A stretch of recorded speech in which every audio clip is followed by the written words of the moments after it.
जब सुकून शांति में नहीं रहेगा तो उसे अमन शांति ये तो किसी को मालूम है नहीं जीवात्मा कहाँ की रहने वाली है, यहाँ पर कैसे लाई गई उतारी गई, ये किसी को है मालूम।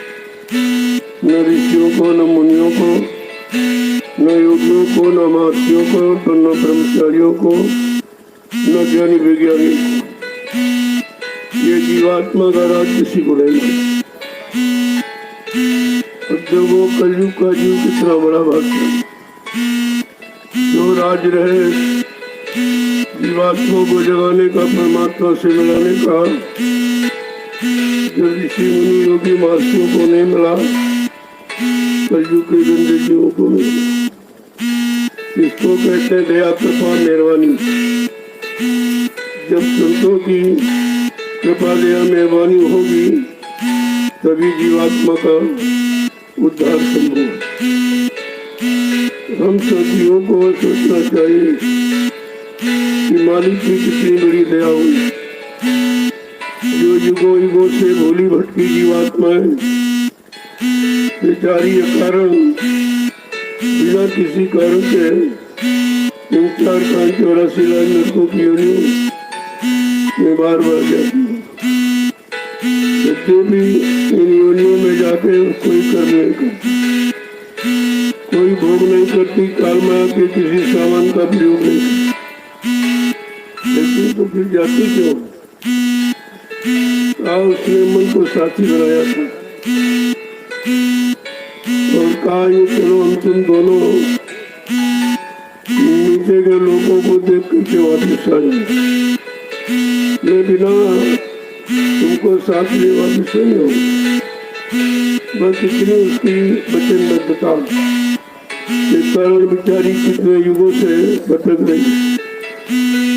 इसीलिए कहा संग दोष और संग लाभ दोनों समझना चाहिए कि किसका साथ करने से हमें लाभ मिलेगा, किसका साथ करने से हमारे पर काम का मौजा नहीं लगेगा, किसकी कमाई के खाने का, ये तमाम तरह की इनको समझने का आधार है सत्संग। बिना सत्संग के कोई नहीं समझ सकता। कर्जा क्या है, अदायगी कैसे होगी, कौन अदायगी करेगा, ये तो किसी को मालूम नहीं। इसी कर्म कर्जे के कारण इतना समय निकल गया, जीवात्मा रूह का वापिस घर नहीं पहुंचे। अब ये अवसर मिला है तो आपको चुप रहना चाहिए, लापरवाही नहीं करनी चाहिए। समय निकाल कर घर गृहस्थी परिवार से नाम की कमाई करनी चाहिए, क्योंकि नाम की कमाई करते करते तो इतना समय निकल गया मिला तो कुछ। क्योंकि जो तुम मन बुद्धि चित्त शरीर इंद्रियों से जो ये जमा करते हो ये काल का ही सामान। अब जीवों को मालूम है कि काल का सामान क्या है, दयाल का क्या है। हम काल के सामान में लगे हैं कि दयाल के सामान में, ये भी आपको सत्संग ही बताएंगे। बिना सत्संग बचनों के काल माया के रहस्य राज को सब जानी कोई नहीं सकता, और अध्यात्म भी जीवात्मा का भी आप नहीं जानते, वो तो दोनों तरह करेगा। इसीलिए सत्संग बहुत जरूरी है। हर पली हर घड़ी आपको मिलना चाहिए। जब हर पल घड़ी याद रखोगे बच्चों को तो आप फंसने नहीं पाओगे। काम तो करोगे, प्रयोग भी करोगे, लेकिन फंसोगे। अगर जानकारी मिल गई तो नहीं, जब ऋषि मुनि फंस गए तो तुम कैसे निकलो? तुम्हारे पास तो शक्ति ताकत है नहीं, शरीर में मन में इतना बल तो नहीं है। तो कहा महापुरुष इसीलिए आते हैं, चलो ऐसे कमजोर गंदे जीव को रास्ता दे। कितने दयालु कृपालु है, इतने मेहरबान, जो दया कृपा मेहरबानी यहाँ किसी ने नहीं किया, क्योंकि ये जीव किसी के नहीं है।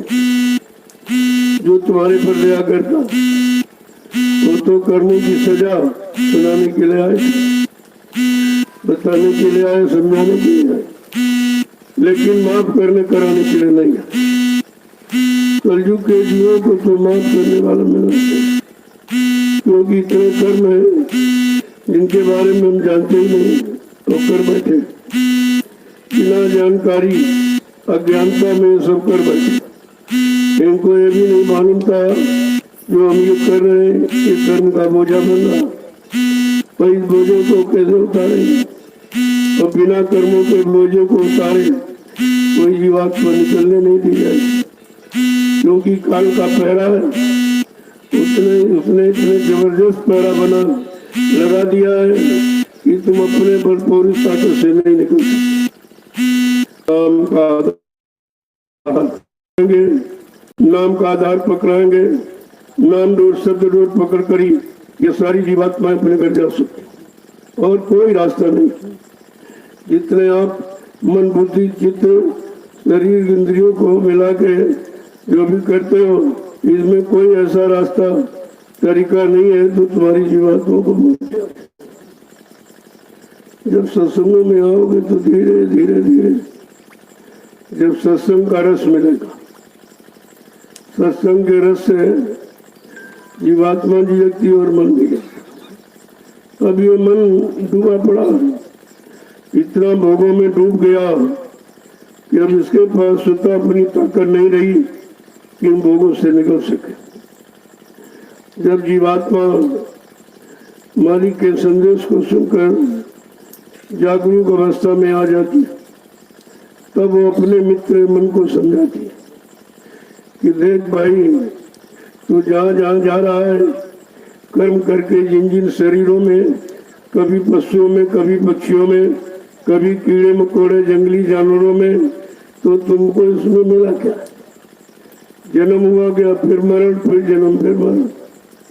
कर्म करते करते करते जन्म मरण का चक्कर बन गया, उससे छुटकारा नहीं मिलेगा। अब ये भी नहीं मालूम कौन से कर्म करने कौन से नहीं करने, किन कर्मों को से कर कर हम फंसेंगे और कौन से कर्म करके हम निकलेंगे।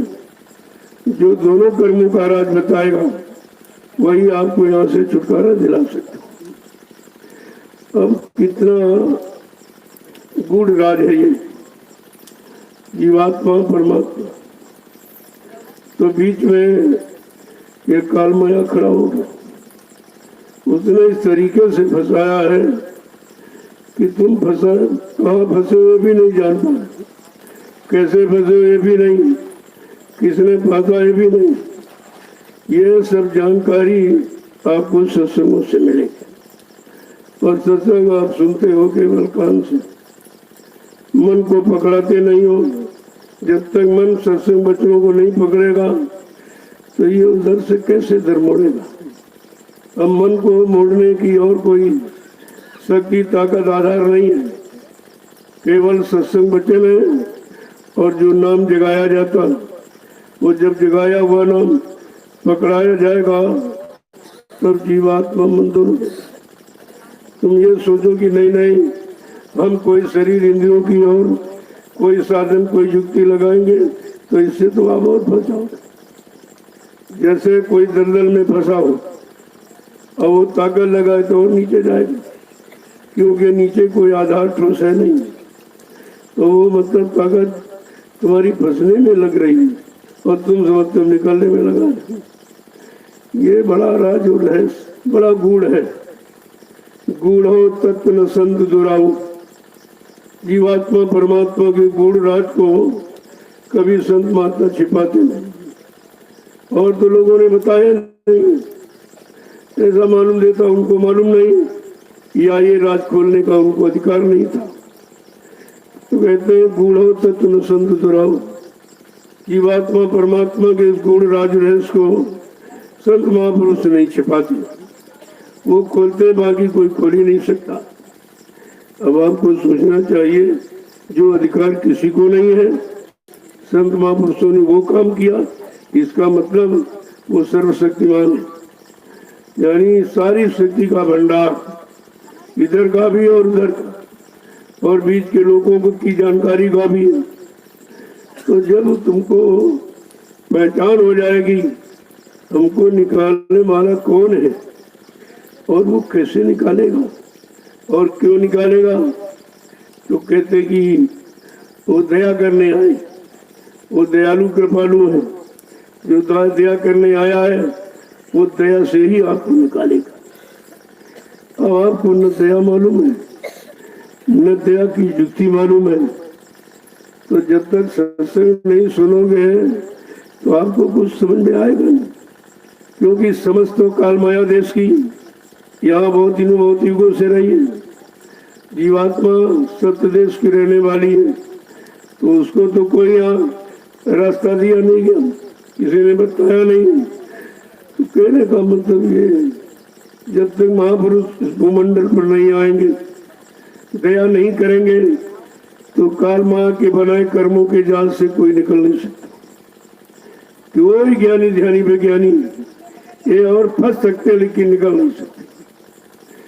तो आपको ये सब जानकारी लेनी चाहिए। एक तो कोई बताने वाला नहीं, और बताने वाला क्या तो सुनते नहीं हो, सुनते हो तो पकड़ते नहीं हो, समझते नहीं हो और करते भी नहीं हो, तो भी लाभ कैसे मिलेगा?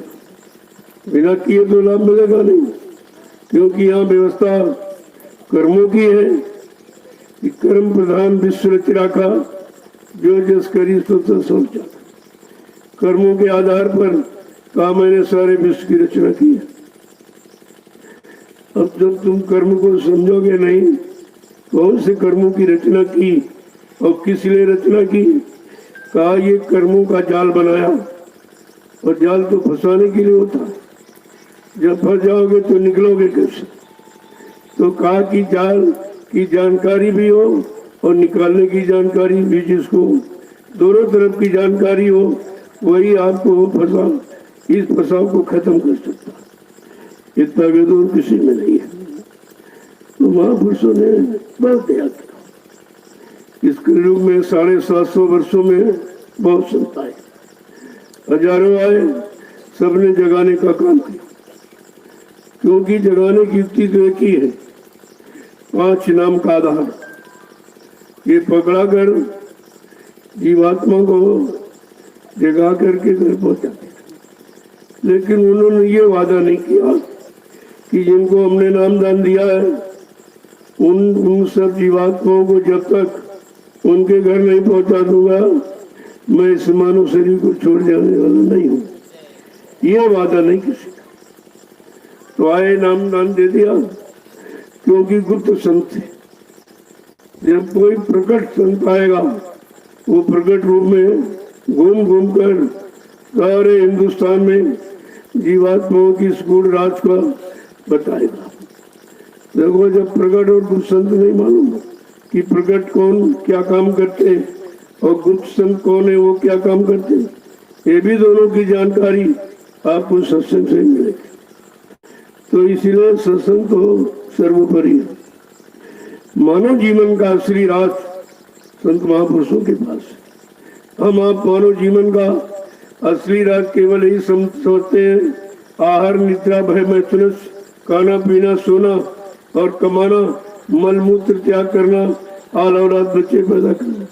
इसके अलावा तो आपने मानव शरीर मानव जीवन का कोई अर्थ जाना नहीं, क्योंकि जो आए वो इतने में खुद फंसे थे तो उन्होंने भी आपको ही रास्ता दे दिया। ऐसा चाहिए जो निकला हो वो निकालेगा।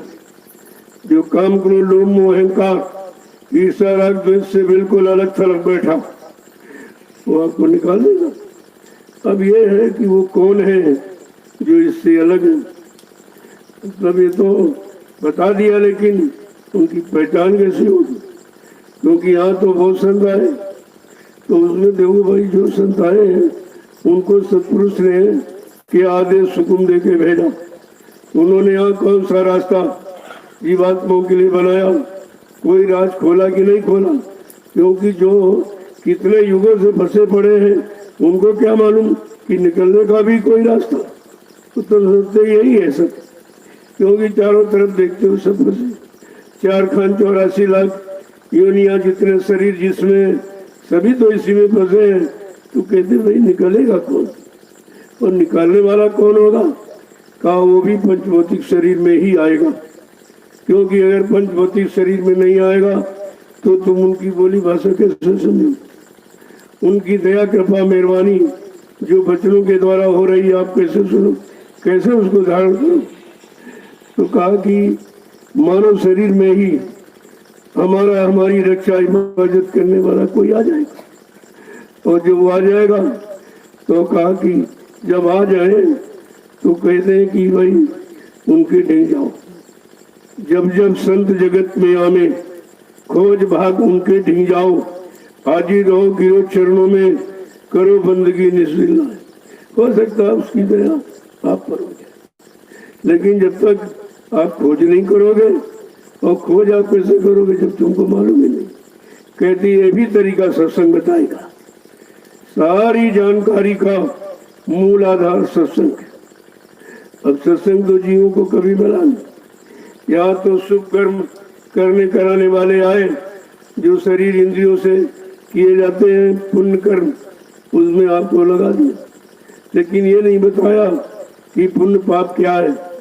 तो महापुरुषों ने कहा पाप और पुण्य दोनों बेड़ियां, पुण्य सोने की बेड़ी, पाप लोहे की बेड़ी। और बेड़ी तो आपको खलेगी चार्ज उसकी। तो कहा नहीं शुभ असत, कहते कि कर्म शुभा शुभ जान, उससे जीतेंगे। बुद्धि सिरावे ज्ञान घृत, ममता मन जल जाए। जो पाप पुण्य दोनों से अलग करेगा और ये जड़ता की ममता को खत्म कर चेतन की ममता की तरफ लगाएगा, तब कहीं जीव का उद्धार संभव है। तो वो कितना कठिन, कितना सरल कर दिया। इसी सरलता सुगमता को दया कहते, कि उनकी दया कृपा मेहरबानी है जो हम सबको बिना बुलाए आ गए, बिना मांगे ये अमूलक धन दे दिया। कि आपने उनको बुलाया था, तुम्हें मालूम है नहीं बुलाओगे कैसे? कैसे बुलाया जाता है, वो बुलाने का स्थान कौन है, वो आवाज कैसी लगाई जाती है, तो कुछ नहीं मालूम। तो बिना बुलाए आ गए और बिना मांगे आपको अमूलक धन इनाम दान दे दिया। कि आपने मांगा था कि इनाम दान दे दीजिए, तुम्हें पता ही क्या था कि क्या लेके आए हैं और कौन सी खजानी दया भंडार इनके पास है। मतलब यानी ये भी सत्संगत ने बताया कि जब कोई सदगुरु मिलेगा, वो भी परम संत सदगुरु, उसको जीवात्मा को निज घर जाने का अधिकार, पहुंचाने का, निज घर पहुंचाने का अधिकार उसके।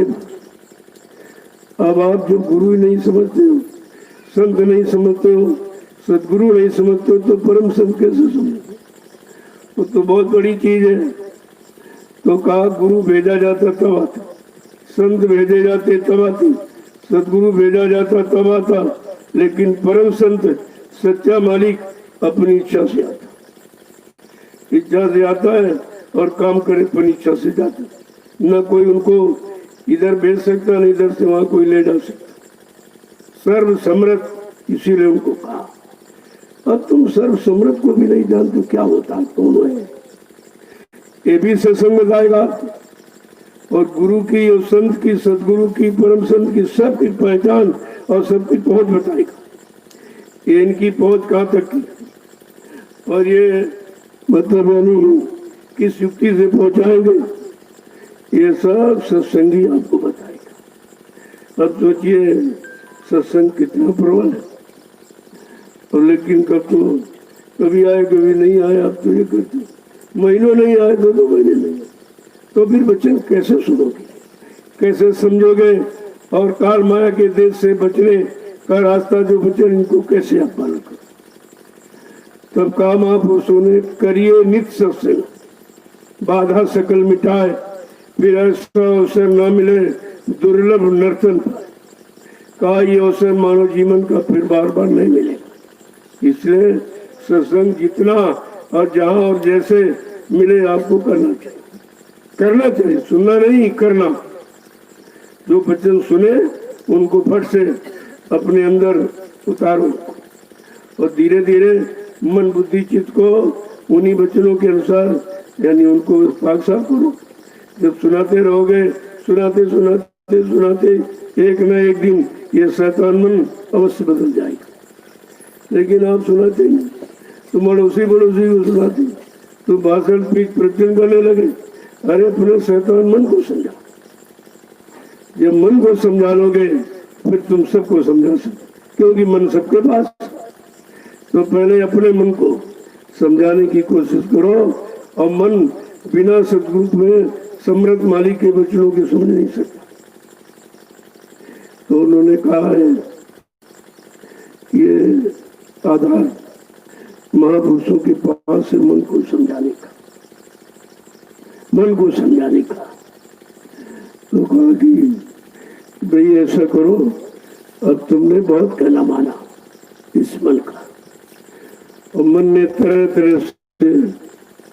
तरह के भोगों में फंस करके देखो सब दिखाया। तो जीवात्मा कहती भाई बहुत दिन हो गए, अरे मित्र मन तुमको फंसे फंसे इन योनियों शरीरों में जाते जाते ये बताओ तुमको मिला क्या। लेकिन तू बेहोश है, बेखौफ बेहोश, उसकी समझ में कुछ नहीं आता। लेकिन धीरे धीरे धीरे धीरे जब समझाने का काम करते करते करते करते एक दिन मन जरूर मुड़ के खड़ा हो जाए। जब खड़ा हो जाएगा तब कहेगा कि मेरे में ताकत तो नहीं है। तो जीवात्मा कहती चल धीरे से सदगुरु के दरबार में चले, हम तुम दोनों। उनके वो सर्वशक्तिमान है, सब तरह की शक्ति बल ताकत प्रदान करेंगे। कहा चलो सदगुरु के सत्संग में चले, वो दयालु कृपालु है, वो जरूर दया करेगा। कितना इतना पक्का विश्वास जब जीवात्मा को हो जाता है कि हमारा काम और कोई नहीं करेगा, कहीं जाने से लगने से नहीं होगा, तो वो जब दृढ़ता मजबूती आती है तब मालिक को पकड़ती है। और जैसे पकड़ा ये जितनी जकड़न है सब खत्म हो जाती है इधर। तो सदगुरु किस काम के लिए आते हैं, क्यों आते हैं? क्योंकि वो तो किसी युग में आए नहीं, जबकि वो युग बच्चे थे। सतयुग सबसे बड़ा मानव शरीर की उम्र 1,00,000 वर्ष की, मन की ताकत हाथी के बराबर, सच्चा अच्छा खान पान, अच्छी संग सोबत, अच्छे कर्म थे। लेकिन सज्जू के जीव नहीं निकल पाए, इतनी पकाई सफाई निर्मलता। तो कहा जब तक निकालने वाला नहीं मिलेगा तो वो अपनी ताकत से कैसे निकलेगा। तो कहा सतयुग का जीव नहीं निकल पाए। और त्रेता में 10,000 वर्ष की उम्र, वो भी नहीं निकल पाए। और द्वापर में 1,000 वर्ष की उम्र, वो भी नहीं निकल पाए। और कलयुग में तो 100 वर्ष का समय कहते निकल सकता। कितना अनोखा विधान जो यहाँ कभी नहीं रहा उसे लागू किया है कि 100 वर्ष का जन्म तो मिला, बहुत कम है, लेकिन ले जाने वाला समर्थ है। एक घड़ी आधी घड़ी आधी माँ पुण्याप वो स्वामी संगत की हर को डबरा। अगर एक घड़ी का उससे अगर आधी में ही अगर सत्संग आपको मिल जाए, सुन लो नहीं, सत्संग वचनों में मिल जाओ, घुल मिल जाओ, अपनी मन बुद्धि चित्त को उसी के अनुसार बना डालो, तो कहते एक घड़ी में भी काम हो सकता। जो लाखों जन्म लाखों आयु उम्र पा गए वो नहीं कहते। ये कहते कि ये घड़ी आधी घड़ी आधी माँ पुण्याप और गोस्वामी संगत की हरे कोट। कितनी बड़ी चीज, जो मतलब यानी 1,00,000 वर्ष की उम्र पाकर सज्जू में जीव नहीं कर पाया, 10,000 वर्ष की उम्र पाकर त्रेता में नहीं कर पाया, 1,000 वर्ष की उम्र पाकर द्वापर में नहीं कर पाया। कहा वो काम 100 वर्ष की उम्र पाकर कलयुग का जीव कर सकता है। लेकिन कैसे? कहते एक घड़ी का भी सत्संग मिल जाए, कितनी बड़ी महिमा। एक बार विश्वामित्र वशिष्ठ में कुछ चर्चा हो गई। वो कहते हैं सत्संग बढ़ा, और विश्वामित्र कहते नहीं तपस्या बढ़ी। अब तपस्या और सत्संग दोनों को सामने रख करके कहते वो कहते ये बड़ा, कहते वो बड़ा। तो वशिष्ठ जी ने कहा नहीं भाई सत्संग बढ़ा। तो कहा चलो इसका फैसला करो। अब देख ब्रह्म ऋषि एक राज ऋषि, इनका कौन फैसला करे। कहा चलो ब्रह्मा जी के पास। जब ब्रह्मा जी के पास पहुंचे, कहा भाई ये कहते सत्संग बड़ा, कहते तपस्या बड़ी। कहा भाई ये जजमेंट और फैसला ये मेरा काम है, मेरा काम तो सृष्टि बनाना। जाओ विष्णु के पास उपकरण करता है। जब विष्णु भगवान के पास पहुंचे और कहा भाई ये कह रहे सत्संग बड़ा, ये कहे तपस्या बड़ी। विष्णु भगवान कहते भाई मैं तो पालन करता हूँ, ये जजमेंट फैसला आप शंकर जी के पास ले जाओ। जब शंकर जी के पास लेके पहुंचे और बताया, कहा भाई ये सत्संग करे बड़ा, ये कह रहे तपस्या बड़ी। तो शंकर भगवान ने कहा भाई मेरा भी ये काम नहीं है, ये फैसला तुम्हारा। जाओ पाताल लोक में शेषनाग जी तो सारी पृथ्वी का भार धारण किए, वो तुम्हारा फैसला करते। अब ये ब्रह्म ऋषि राज ऋषि पातालपुर में पहुंचे, पूरा हाल बताया कि मैं ब्रह्मा जी के पास गया, विष्णु जी के पास गया, शंकर जी के पास गया। सब कहते नहीं नहीं मेरे बस का नहीं है, ये काम मैं नहीं कर सकता। और कहा ये शेषनाग जी करे। अब आपके पास है मैं फैसला कर दो। कहा फैसला तो मैं कर दूं, लेकिन ये भार थोड़ी देर के लिए कोई ले ले पृथ्वी का, तो मैं फैसला कर दूं। तो विश्वामित्र बड़े अहंकारी थे, तपस्या का अहंकार था। तो सोचा कि ये अगर पूरा भार लिए तो हम नहीं ले सकते, ये कोई तपस्वी थोड़ी है। अब उनको ये क्या मालूम।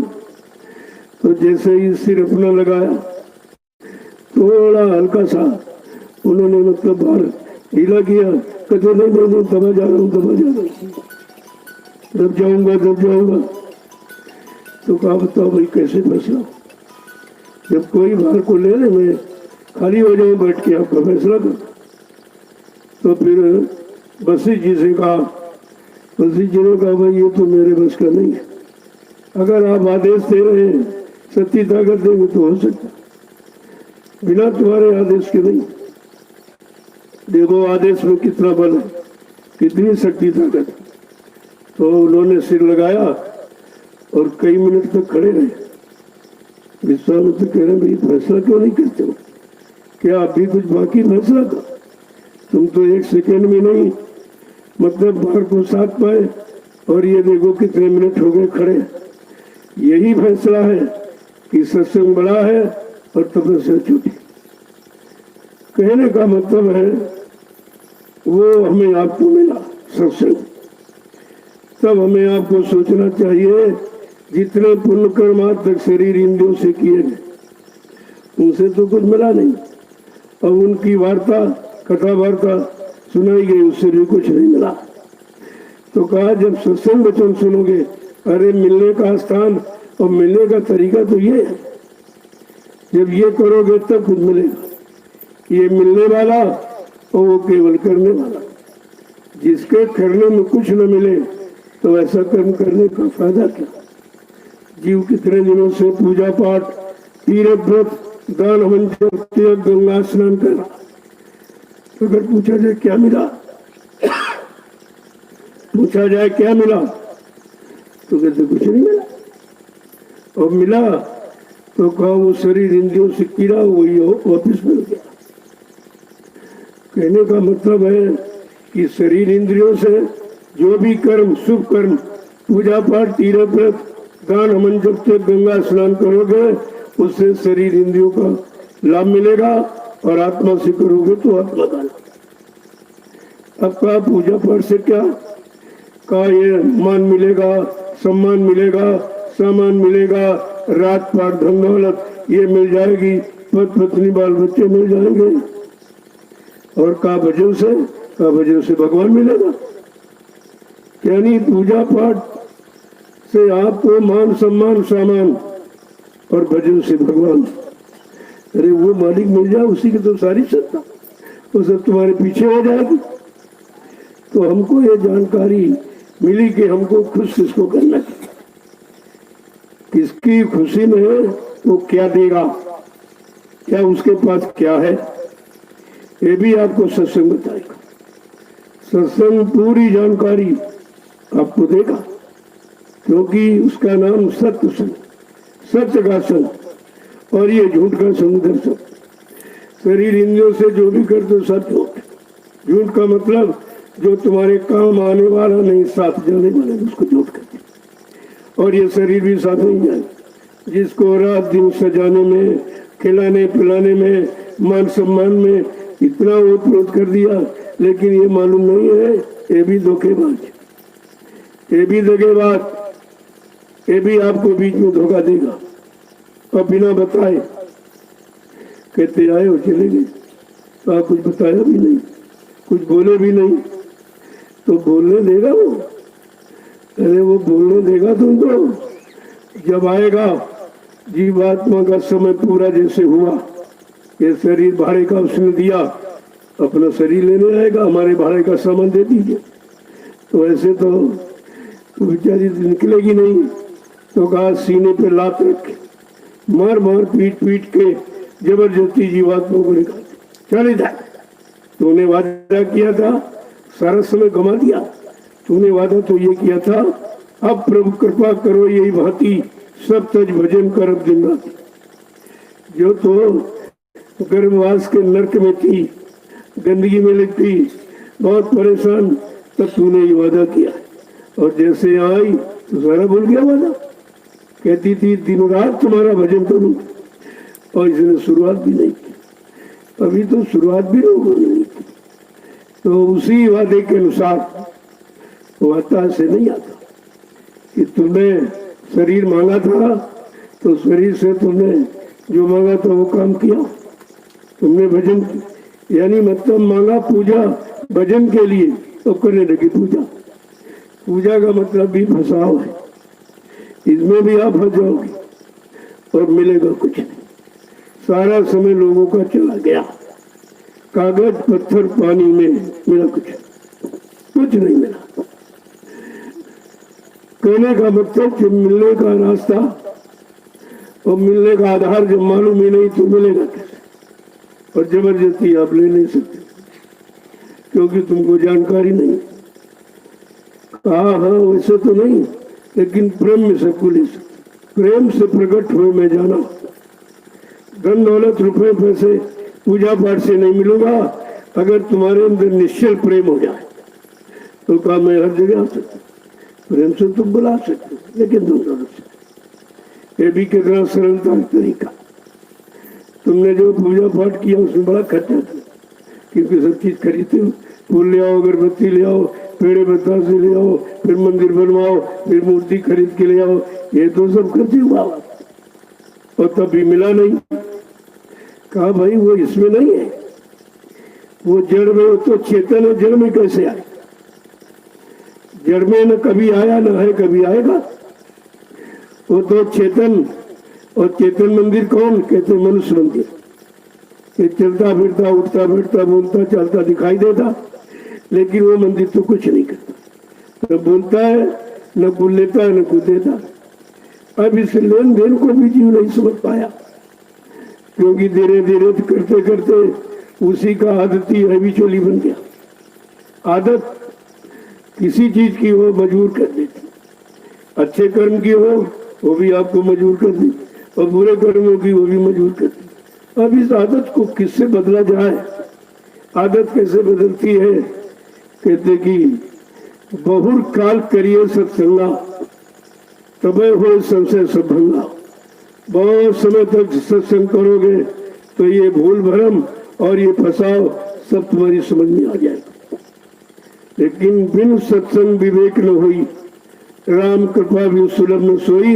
लेकिन बिना सत्संग के बुद्धि में विवेक ज्ञान निरक परक पहचान नहीं आ सकती। सब तो तुम्हारे घर में लिखा रखा, जो 550 वर्ष पहले से लिखा। अगर उसी को आप पढ़ लेते, समझ लेते और करनी में उतार लेते, तो ये भूल भटक आपकी खत्म हो जाती। जो तुम्हारा समय खराब हो रहा, जड़ता की ममता में ये भी आप चेतन में लग जाते। तो काम तो जिंदा करेगा, मुर्दा तो नहीं करेगा। और तुम मुर्दों के पास जाते, प्रार्थना करते हो, आरती करते हो, अगरबत्ती जलाते हो, फिर भी वो क्या करेगा? जब वो सोया हुआ है तो मतलब तुम्हारी प्रार्थना मिन्नत कैसे सुनेगा? न उसके कान है, न उसकी आंख है, कुछ नहीं है, केवल आपने आर्टिफिशियल बना दिया। मिट्टी का मतलब यानी कागज के अंदर छाप दिया, क्या भगवान हो? भाई ये सब धर्म शास्त्रों ने भी ये नहीं कहा। उन्होंने कहा नाहम बसानु वैकुंठे योगिना हृदय नचा मम भक्त्वा यत्र गांति तत्र तिष्ठामि नारदा। कहा मैं कहीं नहीं वास करता, न पानी में, न कागज में, न पत्थर। मैं तो आत्मा स्वरूप इस मनुष्य शरीर में बैठा हूँ, इस मंदिर में रहता हूँ, और तुम इस मंदिर को गंदा कर दो और उसमें झाड़ू पोछा कर दो। ये भी तो आपको मालूम है।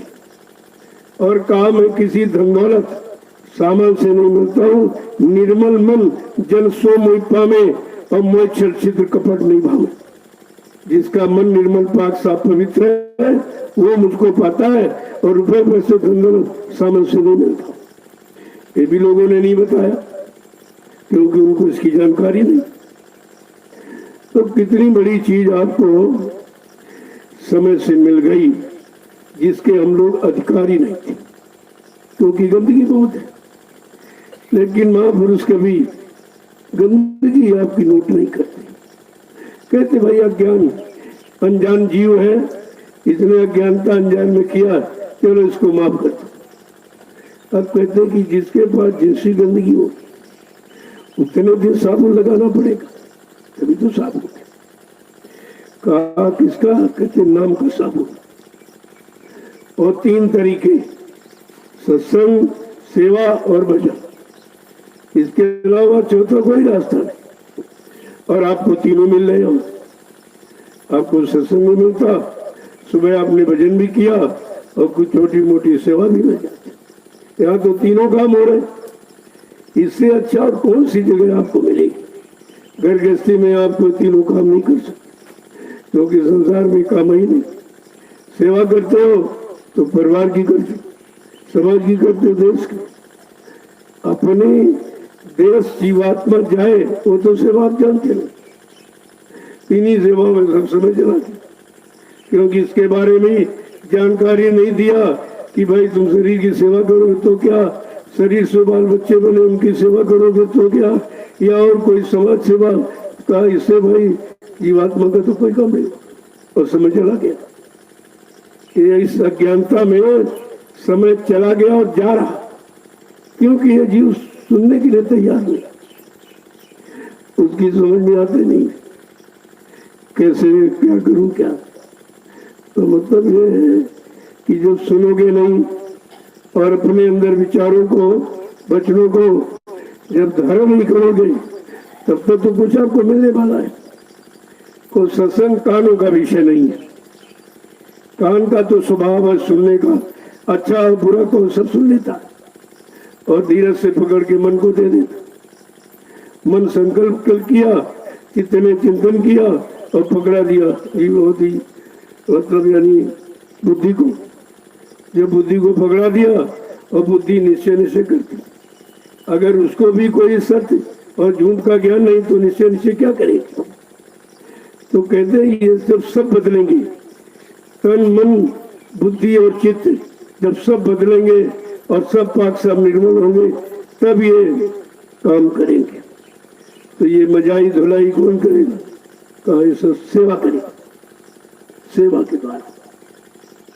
कलयुग में सेवा के द्वारा जीव जाएगा। वो सेवा जिस सेवा के करने से लाखों लोगों का लाभ हो। सेवा तो सभी लोग करते, परिवार की, बाल बच्चों की सेवा करते। वो तुम्हारी व्यक्तिगत कर्जा उतारने का तरीका बना दिया गया। लेकिन जब महापुरुषों के इशारों पर कोई सेवा, चाहे तन की हो, चाहे मन की हो, चाहे धन की हो, चाहे अन्न की हो, चाहे सूरत की हो, तब आपको परमार्थी लाभ मिलेगा। इन सेवाओं से कर्म कर्जा उतरता और जीव पाक साफ निर्मल पवित्र होता है। वो भी सेवा आपको दे दी। यहाँ जितना आप कर रहे हो ये अपने लिए का है तो सबके लिए कर। ये जमीन आपने बनाई है तो सबके लिए। कितने लोगों ने इसकी सब्जी खाई, जो जो इसमें हुआ कहाँ कहाँ बटा और किनको किनको पहुंचाया गया। तुम तो घर बैठे, तुम्हें तो मालूम नहीं, लेकिन लाभ तुमको मिल रहा क्योंकि आपने अपना धन इस जमीन में लगाया। देखो वैसे धन का लाभ नहीं कोई दे सकता। जो राजे महाराजे बादशाह हुए उनके पास तो सोना चांदी हीरे जवाहरात थे, तो महात्माओं ने ठोकर मार दी, ले जा, कहीं से काम होता। लेकिन सम्राट माने केवल कागज की मुद्रा पर खुश है। कागज की मुद्रा से आपका काम, ये तो सिक्के में किसी ने नहीं किया और न कोई करा सकता। लेकिन वो कागज की मुद्रा अपने आदेश निर्देश से ऐसी जगह लगा देंगे जिस जगह पर आकर करोड़ों लोग लाभ उठाएंगे। देखो 1 रुपया दिया आपने कहा, 1 लाख दिया वो भी वही लगा, 1 रुपया दिया वो भी वही, और लाभ है, दोनों का लाभ है। क्योंकि दोनों जहां पर लगे उससे करोड़ों को लाभ मिले। तो महापुरुष के यहाँ सेवा का कोई आंकड़ा नहीं है। ये नहीं कहते इतना दो कर, जो तुम्हारी श्रद्धा, क्योंकि श्रद्धा की चूनी भली, जब श्रद्धा से दोगे वो भी दे करके मन गुलावन न करे कि ज्यादा देती है, कम देना चाहिए था। इतना अगर परिवार में लगाते तो ये काम हो जाता। अब वो तुम्हारा दिया बेकार, वो दिया हुआ बेकार। दान का मतलब देकर भी नहीं दिया, भुला दिया, वो दान काम करता है। अब यहाँ कहते नहीं भाई हमने दिया, हमारा रजिस्टर पर नाम क्यों नहीं लिखा, हमारी सेवा क्यों नहीं लिखी। इसका मतलब आप कुछ नाम बड़ी चाहते हैं, तो ये तो तुम्हारा स्वार्थ हो गया। इसीलिए कहा गुप्त दान। तो गुप्त दान जिसका मतलब मन कभी सोचता नहीं है कि कभी हमको लेना भी है, वसूली करने का, कुछ दे दिया सो दे दिया, एकदम भूल गया, वो दान परमार्थ में काम आता है। तो कोई ना कोई तो रास्ता महापुरुषों ने बनाया ही। जो जीव को लेने आए, निकालने, घर पहुंचाने आए, तो कोई ना कोई तो सरल रास्ता निकाल दे कर्मों की अदायगी का। क्योंकि कर्मों की गंदगी ही नहीं जाने दे रही। और ये भी नहीं मालूम आपकी कितनी गंदगी हमारी जमा, और ये गंदगी कैसे उतरेगी, कौन उतार देगा। ये और तो किसी युग में किसी ने उतारा नहीं। अब कलयुग में तो बहुत गंदा है। जब गंदे नहीं थे तब तो उनको पार किया नहीं। अभी इतने गंदे हैं कि गंदगी भी नहीं मालूम, और देखने में की गंदगी, सुनने की गंदगी, सब यही करते रहे और वही जमा कर लिया। लेकिन इतने कृपालु दयालु कहते नहीं, माफ कर देगा। सेवा करा करा के सारी गंदगी उतर जाएगी आपकी शरीर की, मन बुद्धि की। जब पाक से निर्मल हो जाओगे, कहते सो मुझी पावे वो मुझको प्राप्त हो जाए। अब देखिए आप कितना सरल, और सरल को भी आप नहीं कर पाते। कभी आए कभी नहीं आए, वो महीनों नहीं आए, 2-2 6-6 महीने नहीं आए। तो जब इतना सरल काम आपको मिल गया, जब वो नहीं कर पाए तो तुम कठिन कैसे करो। कठिन तो तुम्हारे बस का है ही नहीं, और सरल आप करना नहीं चाहते, तो बताओ ये काम कैसे होगा। तो कोई ना कोई आधार जरूर बना दिया जाता, उसी आधार से काम करा दिया जाता। अब एक आधार बन गया कि भाई कुछ बना दो, तो जिसमें जो लोग सेवा दे रहे हैं उनकी सेवा सुरक्षित रखी जाए, तो एक गोदाम का निर्माण कर दिया। इसमें जिन्होंने पूरा अपनी गाड़ी कमाई लगाई, वो तो एक नींव डाल दी। नींव में तुम्हारी गाड़ी कमाई लगी, जिस नींव पर इमारत खड़ी, इस इमारत से लाखों लोगों की सेवा का कलेक्शन होगा, और वो भंडारे के रूप में सबके पेट में पहुंच जाएगा। कितना भारी, यानी कर्म की अदायगी का कितना गूढ़ रास्ता है, और लोग नहीं समझ पाए, चूक गए। ऐसे तो चूकते जाते हैं। प्रेमियों ने दिया, तुमने लिया, तो तुमने तो कुछ दिया नहीं, तो तुम्हें क्या नाम मिला। ऐसा नहीं है कि तुम सबका ले आए और दे दिया, कहते हमारी सेवा होगी। अरे सबका लिया दिया है, उसका तो बेनिफिट मिलेगा, लेकिन तुमने तो आदेश पालन अपने लिए किया, तुमने तो दिया नहीं, वो आदेश से आप खाली रह गए।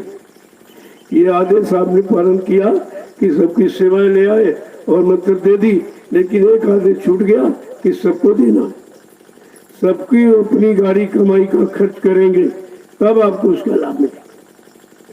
तो बात तो लोग समझ नहीं पाते, बल्कि जो वसूली करके लाए उसमें तमाम खा जाता, उतना पैसा नहीं देते जो ले आए, तो और पाप लाद रहे। एक तो तुम देते नहीं हो, जिन्होंने तुमको दिया वो तुम सही जगह लगाए नहीं, तो तुम पाप के भागी हो गए। ये तुम समझते नहीं, साथ कहते कोई देख ही नहीं रहा, अरे देखने वाला तुम्हारे अंदर बैठा हुआ, वो सब देख रहा, वो जीवात्मा सब देख रही, सब नोट करती है, और वही वही उधर पहुंचा दी जाएगी। धर्मराज बिल्कुल बॉर्डर पर बैठा है, तुम्हारी तलाशी के लिए। धर्मराज दरबार में सबका झारा ले, सबकी तलाशी ले कि कोई शारीरिक कर्म जो किया उसका बाकी तो नहीं रहेगा, उसका मतलब अदायगी हुई कि नहीं हुई, ये सब देखता। तो महापुरुष कहते हैं, अरे भाई धर्मराज क्या करेगा, घाट जगाती क्या करे जब सिर भोजन हो। कहा वो धर्मराज करेगी क्या जब तुम्हारे सिर पर कोई कर्म का बोझा रखा रहा ही नहीं और सेवा के द्वारा सब भुगतान करा दिया, कहते वो भी कुछ नहीं कर सकता। इतना जबरदस्त तरीका युक्ति है जो किसी ने आज तक रखी नहीं। तो हम सबको सोचना चाहिए कि कितनी दया कृपा करके आ गए और जबरदस्ती हम गंदे जीवों को निकाले। निकलो निकलो निकलो, चलो घर चलो घर चलो घर चलो, तो बेचारे भूल भर में पड़ गए। भाई किसी ने ऐसा तो कहा नहीं, ये पता नहीं ले जाएंगे कि झूठे कहते। तो उन्होंने अपना परिचय दिया, तुम शंका मत करो, हम आए वही देश से जहां तुम्हारा धाम, तुम सबको घर पहुंचाना एक हमारा काम। तब उन्होंने परिचय दिया कि तुम शंका संदेह भूल मत करो, न मैं ब्रह्मा के लोक से आया हूँ, न विष्णु के, न शंकर, न राम, न कृष्ण देवी देवता, मैं सतलोक सचखंड अनामी धाम से आया हूँ, जहाँ की तू रहने वाली है, तुझको तेरे घर पहुंचाने के। कितना बड़ा परिचय खोला, ये परिचय किसी ने नहीं दिया, ये राज रहस्य किसी मालूम ही नहीं था। जीवात्मा कमजोर है बेचारी, तो सबल है, लेकिन मन के साथ रहने के कारण कमजोर। अब उसको बल प्रदान, जैसे जाके लगी शब्द की चोट, जो भय सतगुरु की ओट, जिन्होंने सतगुरु का सहारा लिया और नाम को पकड़ के आगे चले, उनका काल कुछ नहीं कर सकता। एक काल माया भी उनका कुछ नहीं कर सकता। तो कितनी बड़ी चीज आपको पकड़ाई गई, लेकिन तुमने शब्द को पकड़ा। शब्द बाण है जो काम को, लोमो अहंकार को घायल कर देता, बिल्कुल कमजोर कर देगा। फिर ये जबरदस्ती तुम्हारे पर दबाव नहीं डाल सकते। लोगों कितने युगों का भोला बिछा, ये सब काम तुम्हारा करने के लिए आए तो, लेकिन आपने उनको पहचाना न, जाना न माना न पहचाना, और न अपनी जीवात्मा का कल्याण करा पाए। कितना भारी नुकसान किया। अब तुम नुकसान को भी नहीं देख पा रहे, कौन सा नुकसान हो गया।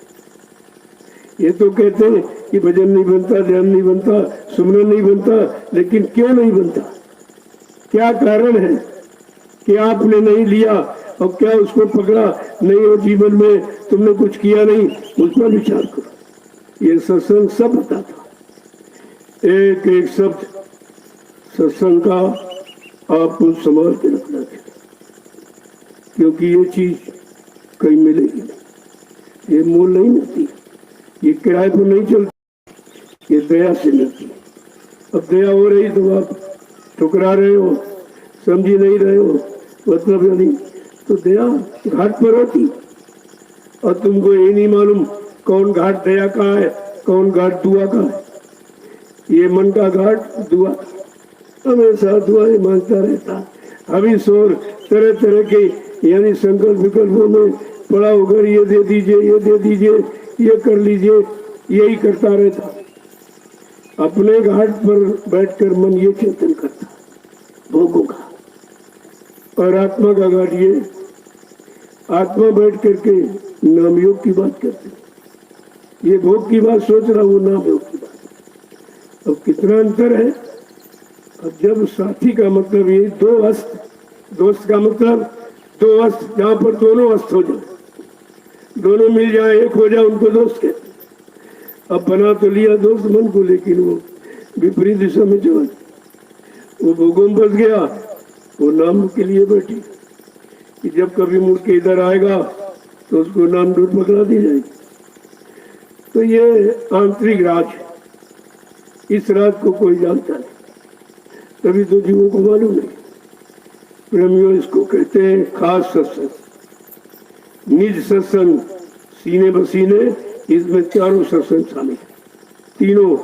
और एक वाम सत्संग, वाम आवास के लिए जो जगह जगह आपने बड़े बड़े कार्यक्रम देखे हैं, वाम सत्संग। और ये खास सत्संग उन परमार्थी जीवों के लिए है जिनको अपनी जीवात्मा को जगाना है और परमात्मा से मिलाना, उनके लिए। तो आपको हर सत्संग की बात समझनी चाहिए कि हम सत्संग क्या है, निज सत्संग क्या है, सीने बसीने क्या है, खास सत्संग क्या है। कि जब ये सब समझ लोगे तब तुम सत्संग का चुनाव करो कि हमारी जीवात्मा के कल्याण के लिए कौन सा सत्संग, और शरीर इंद्रियों को भोग दिलाने वाला कौन सा, तब तुमको दोनों समझ में आ जाएंगे। इसीलिए तो महापुरुष आए तो उन्होंने सत्संग नहीं जारी किया, कोई कथा वार्ता नहीं, कोई कहानी किस्सा नहीं, केवल सत्संग, जिसको पकड़कर ये जीवात्मा रूहें अपने घर पहुंचेगी। सत्संग ही तो आपको ले जाएगा घसीट कर। जय गुरुदेव, जय गुरुदेव, जय गुरुदेव, जय गुरुदेव। नाम किसका? जय गुरुदेव। नाम किसका? प्रभु का प्यारा नाम। तो आप लोग खड़े हो जाओ। अब भी नहीं खड़े हो पाए तो कहने का मतलब है, खड़े होना मतलब कोई कवायद नहीं। इसकी पहले जानकारी खड़ा क्यों किया जाए। कहते हैं सत्संग बच्चों को पकड़कर आदेश हुक्म को लेकर अब तुमको खड़े रहना, लोगों को कान तक जानकारी देना, पहुंचाना, और झुको तो पकड़ने के लिए और बैठो भजन के लिए। तब आपकी समझ में आया कि बैठना और खड़े होना, झुकने का मतलब क्या है। करते तो आप रोज हो, लेकिन समझते नहीं कि ये क्रिया क्यों करते। अब जितनी जल्दी आप खड़े हो जाओ उतनी जल्दी काम हो जाए। जब अपना काम कोई तो आप लापरवाही नहीं करते, तुम इसे अपना समझते ही नहीं। ये बताया जा रहा यही हमारा मुख्य काम है, हमारे जीवन का मुख्य लक्ष्य आधार है, लेकिन धीरे धीरे धीरे समझ में आएगा। धीरे धीरे जो सुनते रहोगे, फिर जब उसको समझने की कोशिश करोगे और अपने जीवन में उतारने की कोशिश करो तो सब समझ में आएगा। अब बहुत युगों का भोला बिछड़ा जीवन, बेचारा कभी सुना ही नहीं था ये क्या है। अब भी संसारी सुनता तो कहते ये क्या है, अब उसे बेचारे क्या मत है, और उसकी समझ में नहीं आया तो चला जाता। जब बड़े बड़े सत्संग होते हैं तो तमाम घूमते फिरते रहते हैं जैसे इनके कान ही नहीं है, आंखें इनकी नहीं, इनके पास बुद्धि नहीं है, इनको कुछ समझ में नहीं आ रहा। तो कहने का मतलब है इस तरह पाने में बड़ी कठिनाई, अति कठिनाई। कहा कि इस मार्ग में आने में बड़ी कठिनता, क्योंकि काल माया को कष्ट हो रहा कि अगर सारे जीव चले जाएंगे शरण में और सब मतलब बच्चों को मान लेंगे और मजबूत होकर के शरण में रहकर आदेश पालन करने लगेंगे और भजन करने लगेंगे तो ये सारी जीवात्मा चली जाए, तो कहते हमारा राज ही खत्म हो जाए। तो काल को बड़ी चिंता जब से दयाल ने अपना चरण काल की नगरी में रखा है, काल को बहुत चिंता, ऐसा नहीं कहीं सबको निकाल के ले जाता, तो हमारी तपस्या का कोई मतलब नहीं होगा। ये सारा भंडार जब चला जाएगा तो हम रात की स्वर करेंगे। तब महापुरुषों ने कहा, ऐ संत मत के जीवो, तुम बहुत संभल के रहना, चारों तो तुम्हारे काल का पहरा है, और काल के जीव तुम्हारे घर में आ जाते, कोई बेटा बन के, कोई बेटी बन के, और तुम कहते हो हमारे हमारे। अरे तुम्हारा होता तो तुम्हारे अनुसार काम करता। अब तुम समझ नहीं पाए कि ये काल का कि दयाल का। अब उसने अपना कर्जा लिया और चला गया। अब रोते रोते ये रोने का विषय कि हंसने का, चलो कर्जा खत्म हो गया, बड़ा अच्छा हुआ, लेकिन इतना मजबूत जीव अभी सत्संग में नहीं है। इस बात को तुलाराम जी बहुत बड़े संत थे, लेकिन बनिया थे, तो अपना वही सौदा तोलने का काम करते थे। जो कोई आता था उसे सत्संग सुनाते थे। तो धीरे धीरे धीरे ये शोहरत पूरे शहर में फैल गई। वहाँ कुछ सन्यासी लोग थे, उन्होंने कहा मैं इतने दिन से भेष बनाए हूँ, और लोग सन्यासी कहते, और जो वो सुनाता है कि परमात्मा उधर ऐसे, ये तो हमको मिला नहीं। तो कहा कैसे उसको लोग कहने लगे संत। अब उनको ईर्षा हो गई कि हम सन्यासी, हमको कोई संत नहीं कह रहा, और वो बयानी सौदा तोल रहा, संसार का काम कर रहा, उसको लोग संत कहने। तो वो परीक्षा ली, चलो देखें उसकी परीक्षा ली। तो पता लगाने लगे भाई तुलाराम जी कौन, तुलाराम कौन। तो लोगों ने कहा वो गली में बैठा। जब वहां पहुंचे तो उन्हीं से पूछ रहे, अरे भाई तुलाराम कौन है। कहा पहले बैठो, पहले बैठो, कुछ जलपान करो। इसके बाद कहते अब बोलो। कहते तो जल्दी करो, हम तुलाराम के पास जाएंगे। कहा हमको ही लोग तुलाराम कहते, तोला माने तराजू। तो कहते हैं ये तुलाराम, ये संत है। अंदर में बहुत शंका, बहुत ईर्षा हो गई, बड़ी क्रोध भी आ रहा कि इसको देखो झूठा कह रहे, ये तो तराजू से सौदा तोल रहा, ये कैसा हो जाएगा। क्योंकि यहाँ तो प्रचार ये है कि जो जंगल जाएगा और दाढ़ी बाल रखेगा, लाल पीले कपड़े पहनेगा, उसको संत कहा जाएगा। तो इसी शंका में तो तुलाराम जी जाएंगे, तो महापुरुष अंतर्यामी होते, सब जानते, तो जान गए कि ऐसे समझाने से नहीं मानेगा। तो उन्होंने जो दिन जो सेवादार रहते, कहा भाई ये सामान निकालो, जरा तिल निकालो और जौ निकालो और मेवा। तो वो कहता जी ये तो मृतक का सामान है, इनके पास तो कोई खबर आई नहीं, कैसे तैयारी कर रही।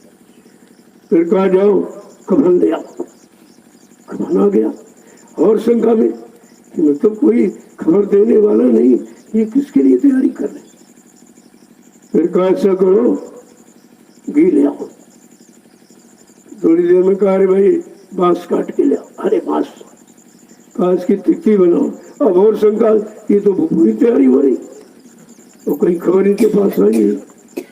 फिर जब तैयारी हो गई, कहा रस्सी ले आओ। जब सब तैयारी हो गई, तब उनके घर से खबर आई कि उनका बड़ा लड़का छत से गिर के मर गया। तुलाराम जी बहुत जोड़ा से कहा चलो अच्छा हुआ सामने चला गया। कहा अच्छा हुआ सामने चला गया, बहुत हंसे। तो वो सन्यासी जी चरणों में गिर गए। कहा महाराज मैं समझ नहीं पाया, जब आप इतना तक जानते हो कैसे किसकी मौत होगी, कैसे किसको जाना है, तो ये तो कोई राज नहीं जानता। तो कहने का मतलब संत की कोई पहचान नहीं, वो थोड़ी बहुत पहचान आपको दे दे, उनकी दया। नया कोई नहीं पहचान, क्योंकि उन्होंने अपने आप को कभी संत कहा नहीं, सतगुरु कहा नहीं, गुरु कहा नहीं, कुछ नहीं कहा। भाई मैं तो सेवक हूँ। जब ये कहा कि मैं धोबी हूँ, तो तमाम लोग साथ छोड़ दोगे, अरे गुरु धोबी है, धोबी है, धोबी है। तब सत्संग में कहा अरे भाई मैं वो धोबी कपड़े धोने वाला नहीं, तुम्हारी जीवात्मा को धोने वाला। तब लोगों समझे अरे भाई बड़ा गलत हम समझते। तो कहने का मतलब जब तुम बाहर ही फंसे हो, जात पात ये वो देख रहे हो, तो तुम अपने निकलने की बात क्यों नहीं सोचते। सबके निकलने, सब जीवों का जाने का समय निश्चित है और तुम रोक नहीं सकते। मान लीजिए कोई गलत काम उसने कर दिया, किसी को मार दिया, तो घटना हो गई। अब सतगुरु दयाल मदद तो करेंगे, लेकिन करेंगे कैसी? जीवात्मा के समान करते। शरीर का भोग नहीं काटा जाता, कम कर दिया जाता। जिन जिन तुमने शरीर से जो जो किया उसकी अदायगी उसी तरीके से होती है। तो लोग सत्संग में आ रहे थे, कहा दुर्घटना हो गई, आदमी मर गया। तो कहा अरे भाई सत्संग में जा रहे थे, क्यों मर गया? अरे कहा अच्छा हुआ, सत्संग में मर गया तो सीधे चला गया, उसे कुछ करना नहीं पड़ा। और तुमको ये राज मालूम नहीं कि कौन कैसे जा रहा, कौन कैसे जाएगा, उसका परिणाम क्या होगा, ये महापुरुषों के सम्मान। तो जब आप सेवा में लगे हो, सेवा कर रहे हो, तो तुम्हारे यहाँ का कोई जीव नरक में नहीं जाएगा, उसकी समान हो जाती। तो आपको तो खुश होना चाहिए कि लोग भक्ति करके और भजन करके नहीं जा पाए और हमारा जीव ऐसे चला गया। कितनी दया हो गई, और जाना सबको है। तो ये भी समझियो अभी नहीं है, धीरे धीरे आएगा। देखो तुलाराम जी कितने खुश हुए। तो वो सन्यासी कह रहे देखो बेटा मर गया, कितने खुश हो रहे। कहला कहाँ मर गया? कहला वो उसको भेज दिया गया। वो भेज दिया गया। कहला छत से क्यों गिरा? कहला इसने तमाम जीवों को छत से फेंका था मार के, इसलिए वो कर्म की अदायगी हो गई और उसकी समान हो गई। ऐसे ये काम किया जाता। और आप सत्संग में आते हो तो क्या समझोगे? आप उसमें रोते चिल्लाते हो, अरे तुम्हारा झंझट खत्म हो गया, अब खुलकर परमार्थ करो, अब खुलकर सेवा करो, तो तुम्हारा भी काम हो जाए। जय गुरुदेव, जय गुरुदेव, जय गुरुदेव, जय गुरुदेव नाम किसका, जय गुरुदेव नाम किसका, प्रभु का प्यारा नाम। जोर से बोलो, सब मिल बोलो, बोलना होगा अभी से बोलो। दुख दर्द हरेंगे, सुख शांति भी देंगे, सब कष्ट मिलेंगे। देखो कितना बड़ा काम इस नाम का, ये नाम ये काम करेगा। उसकी ये जानकारी है, ये नारेबाजी नहीं है, जानकारी। और जितने नाम आए, किसी ने ये वादा नहीं किया मैं ये काम करूंगा, मैं ये काम करूंगा, मैं ये काम, क्योंकि वो काल शक्तियों के नाम थे। उन्होंने समझाया बुझाया, नहीं माने तो मार काट के चले, लेकिन किसी जीवात्मा का खाने। अब इस हिसाब से सब नरके में चलेंगे बेचारे, अकाल मौत में होगी, क्योंकि संभाल करने की ताकत उनके पास थी नहीं। तो मार काट करना कोई सुधार थोड़ी हो, तो संहार है, संहार कभी सुधार होता ही नहीं। तो ये बात सब जानकारी तो सत्संग में मिलेगी आपको। तो समझदारी जब आ जाएगी तब कहीं रोना नहीं है, कहीं दुख नहीं है, कुछ नहीं, सब जान जाओगे अरे सब हमारे हित में हो रहा, हमारा कर्म कर्जा धीरे धीरे निपटाया जा रहा।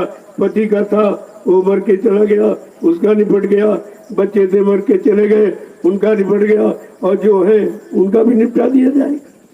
तुमको अपने कर्म कर्ज निपटाने के लिए सोचना चाहिए कितनी जल्दी ये निपट जाए, हम अपना काम करें। अब तुम कहते भैया हो गया, वो हो गया, अरे हो नहीं गया, वो तुम्हारा काम हो गया, अब तुम अपने काम को नहीं समझते। जय गुरुदेव। ये नाम नहीं इंसान का,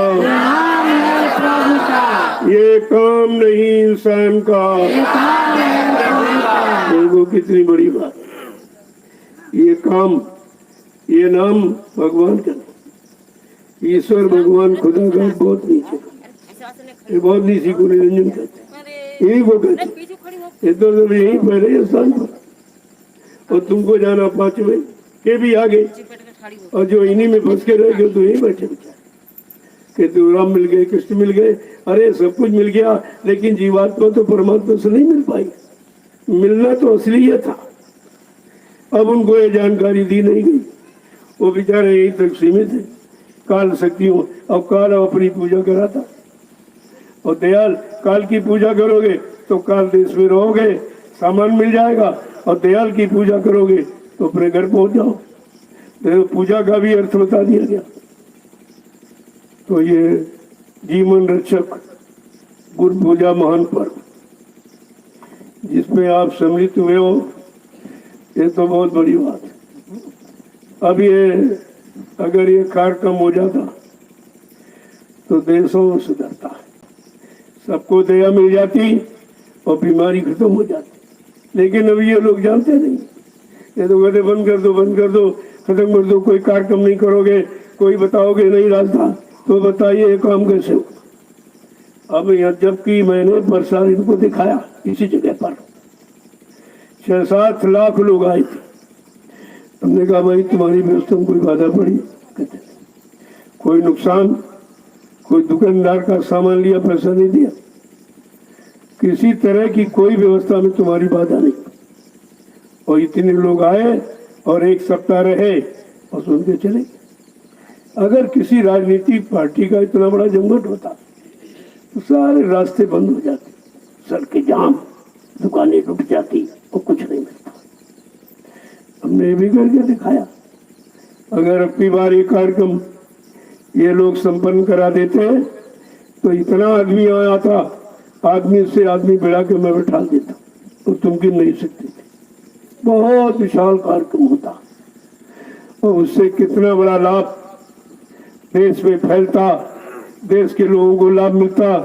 आपने देश के लोगों को लाभ मिलने से वंचित कर दिया, तो ये तो अपराध तुम्हारा है, सजा तुम पाओगे। ऐसा नहीं है तो भी सजा पाएंगे सब, जबकि देख चुके हो, समझ चुके हो, फिर भी आप नहीं मान पा रहे। तो मैंने कहा ठीक है ठीक है, तुम अगर ये नहीं चाहते मैं मना कर दूँ। मैंने कहा भाई कोई यहाँ कार्यक्रम नहीं होगा, लेकिन फिर भी जिनको दया मिली है और दया का भाव जिनमें है और जानते हैं किस तरह का लाभ मिलता है, तो लाभ लेने वाला कब चूकता है। तो सब आगे इतनी बड़ी भीड़ हो गई। तो मैंने कहा देख लो कोई बीमारी तो नहीं है, कोई मरीज तो नहीं है इतने में, बस यहीं से आपको समझ लेना चाहिए कि यहाँ बीमारी आ नहीं सकती, मरीज हो नहीं सकता। क्यों? हमारे यहाँ सब शाकाहारी आते, कोई मांसाहारी नहीं आता, वही बीमारी मांसाहारों पर जाएगी। जो मांस खार करते हैं और शराब पीते हैं, उनके खून में कीटाणुओं में वो ताकत नहीं है जो प्रकृति के प्रकोप से लड़ सके। इसलिए आपको शाकाहारी बनाया जाता। शाकाहारी बन जाओ, शाकाहारी। और 18 साल से तब लोगों को सोचना चाहिए आखिरकार इस पर इतना बल क्यों दिया जा रहा। आगे कुछ होने वाला है, कभी आपको इसके काबिल बना दिया जाए ताकि वो जो स्थिति परिस्थिति बने उससे आप संघर्ष कर सको, लड़ सको और तुम्हारा कुछ हो ना। लेकिन कहाँ लोगों ने समझा, और इतने लोग आए और पूजा करके चले गए। अब कहते मंदिर में ताला, इनमें ताला, तो हमने कहा उसमें इसलिए ताला लगा हुआ, वहाँ शराबी कबाबी सब आते, चोर लुटेरे सब आते वहाँ, क्योंकि तुमको पहचान है नहीं कौन चोर है, कौन डकैत है, कौन शराबी कबाबी है, कौन मतलब व्यसनी दुर्व्यसनी है, तुम्हें क्या मालूम। लेकिन यहाँ ऐसा कोई आता ही नहीं। जब कोई आता नहीं तो बीमारी कैसे आई? जब शाकाहारी है तो मर्ज कैसे इनको होगी, बीमारी कैसे लगेगी? ये तो प्रमाण आपके सामने प्रस्तुत कर दिया और सारा हिंदुस्तान जान गया, क्योंकि सब जगह बंदी, कोई नहीं बोला, सबके मुख बंद हुए, क्योंकि इन्होंने जो जो भाषण और चाहे नेता हो जो जो भाषण दिया और महात्मा ने प्रवचन किया उसके अनुसार कुछ नहीं, सब उनका झूठ निकला। जब झूठ निकला तो अपने आप शर्मिंदा हो गए, बंद मुंह बंद हो गए। अब ना कोई भाषण करता ना कोई प्रवचन करता, क्योंकि उससे कोई काम हुआ नहीं। और काम वो रहा जो आपको बताया गया कि ऐसा खराब समय आने वाला है और कुदरत नाराज हो गई और कुछ करना चाहती है और कुदरत का काम तुम्हारे हित में नहीं होगा। इसलिए अगर कुदरत के प्रकोप से बचना चाहते हो तो हम तो प्रार्थना ही करते हैं कि आप शाकाहारी हो जाओ।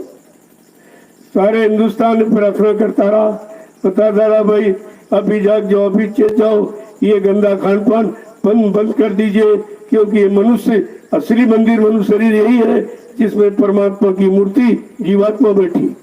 उस मूर्ति के आगे ये गंदगी मत डालो, नहीं तो आपको बड़ा भारी भोग करना चाहिए। ये सबसे बड़ा अपराध है, इसकी सजा कुदरत जरूर सुनाएगी। और कितने मांस खाने वाले, शराब पीने वाले करोड़ों चले एक ही झटके में, पूरे विश्व में करोड़ों चले गए। अब मैं यही पूछता हूँ भाई, ये ईंट पत्थर का मंदिर गिर जाएगा, टूट जाएगा, फिर बना लोगे, लेकिन ये मनुष्य मंदिर जो बिगड़ गया है, जो अकाल मौत में प्रतियोनि चले गए, इनको कौन ठीक करेगा? इनकी आत्मा को शांति कौन देगा? तो धीरे धीरे समझ आ जाएगी, नहीं कुदरत सबको समझा देगी। तो मैंने आपको ये प्रमाण दिखाया कि हमारे यहाँ इतने लोग, जब लॉकडाउन हुआ तब भी 200 आदमी यहाँ परमानेंट रहा, और मैंने पूरा नियम का कोई किसी ने पालन नहीं किया। मेरे यहाँ आश्रम का कोई व्यक्ति न बाहर गया न बाहर वाला अंदर आया। ये युक्ति अगर अपना लेते, अगर सीमाएं सील कर देते, कोई विदेशी भारत नहीं आता, तो भारत जैसी धार्मिक भूमि पर कुछ नहीं होता। लेकिन वहां तो आपने खोल दिया और यहाँ को दुकान बंद करो, व्यापार बंद करो, यातायात बंद करो, ये मुसीबत और पाल ली। ये तो तुमने अपने पर कुल्हाड़ी मारी है, अपने प्रजा को तकलीफ मुसीबत में रखा, और तुम्हारा जितनी आमदनी का साधन वो भी खत्म हो गया, यानी खजाने में कुछ नहीं। तो तुम कैसे काम करो, देश का सुधार कैसे करोगे? और अब भी इनकी समझ में नहीं आ रहा कि जब हमारे पास युक्ति नहीं, चलो भाई संत महात्मा जो हिंदुस्तान में रहते वो भी तो इसी भूमि पर रह रहे, यही कान खाते, उनका भी कुछ फर्ज है, कुछ कर्म करता है, लेकिन समझते उनके पास जाएंगे तो हमारी बदनामी होगी, हमारी तौहीनी होगी, और ये प्रजा सब मर जाएगी। तौहीनी नहीं है, तुम्हारे शासन काल में जो प्रजा दुखी है, रो रही है, ये सबसे बड़ा पाप और अपराध है, जिसको गोस्वामी जी महाराज ने उत्तरकांड में लिखा कि जा सुराज प्री प्रजा दुखारी सो न पवस नरक अधिकारी। जिसके राज में प्रजा दुखी होगी वो राजा सीधे नरक में जाएगा। क्यों नहीं आपने इस सिद्धांत को पढ़ा? तो राम के पुजारी को किसी को जाए, और बात किसी की नहीं मानी, सिद्धांत किसी का नहीं मानना। तो अब ये इसीलिए धर्मशास्त्रों ने कह दिया विनाश काले विपरीत बुद्धि। जिनका विनाश होना है उनकी बुद्धि विपरीत दिशा में काम करेगी, उस समझाने बुझाने पर भी नहीं माने।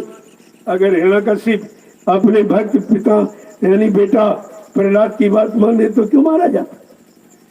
अगर रावण अपने कुल पुरोहितों को और गुरुओं की सलाह माने तो क्यों मारा जाता?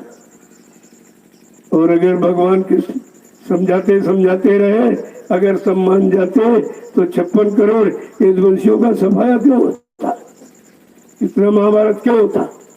ना मानने पर आज भी तुम काम मान, तुम्हारी भी वही दशा है, तुम कुछ और थोड़ी हो। देखो महापुरुष अपनी फर्ज अदायगी करते, वो तो बराबर संदेह देते रहते। अब आप न समझो, न अपनाओ, न करो, बचने की युक्ति ना लो, तो तुम जानो तुम्हारा काम जानो, लेकिन बगैर शाकाहार के तुम बचाव नहीं कर सकते। देश के जिम्मेदार लोगों से हम तो प्रार्थना अपील करते हैं कि आप सब शाकाहार का प्रचार करा दीजिए देश में, और जितने ये आंस मांस की दुकानें, शराब की दुकानें बंद करा दीजिए, तो भारत देश सुधर जाएगा। कुछ भी नहीं होगा, यहाँ कुदरत कोई प्रकोप नहीं कर सकती। लेकिन तो बात मानते कहाँ हूँ? जब ये लॉकडाउन लगा 3 महीने बाद सबसे पहले शराब की दुकान खुलवाई। बुद्धि देखो पहले, बुद्धि कहाँ चली गई? यानी दुकान बंद, व्यापार बंद, यातायात बंद, लेकिन शराब खुलवा दी। यह है बुद्धि तुम्हारी।